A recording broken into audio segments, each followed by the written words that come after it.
Evelyne Delia est une fois de plus à l'honneur dans Télé 7 jours.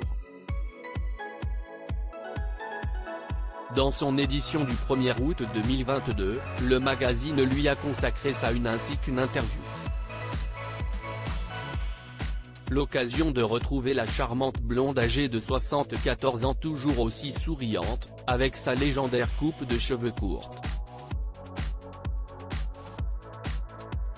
Mais celle qui parle de la pluie et du beau temps sur TF1 n'a pas toujours eu ce style capillaire.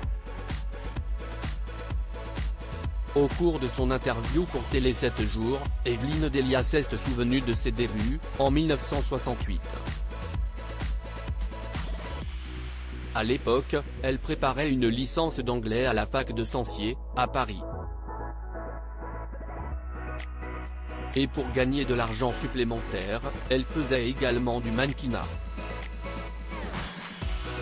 Un jour, j'ai répondu à une petite annonce de l'Ortief qui cherchait quelqu'un pour présenter des programmes en anglais lors d'un colloque réunissant différentes chaînes télé européennes. Je n'avais jamais fait ça de ma vie. À la suite de ça, je suis retourné à mes études. L'Ortief m'a ensuite rappelé pour l'animation d'un programme scolaire, puis pour des remplacements des speakerines. Je travaillais à la pige. J'ai appris le métier sur le tas et en direct. Ce fut très formateur.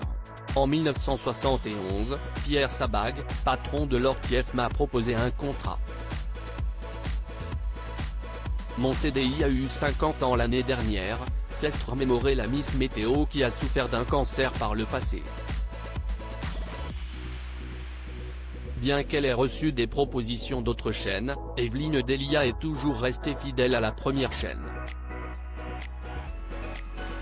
Elle fait aussi partie de la famille Télé 7 jours puisque depuis plus de 50 ans, les lecteurs ont pu la voir en une du magazine.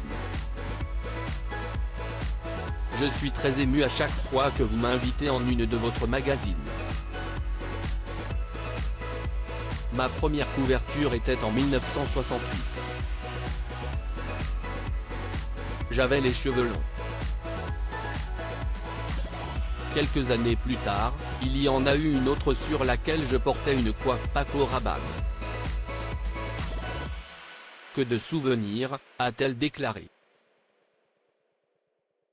Par le passé, Evelyne Delia avait en effet les cheveux longs. Une photo d'elle à l'âge de 18 ans est d'ailleurs disponible sur les réseaux sociaux. Sur le cliché en noir et blanc, on peut la voir avec une chevelure longue et lisse, la raie sur le côté. Et on a bien du mal à la reconnaître.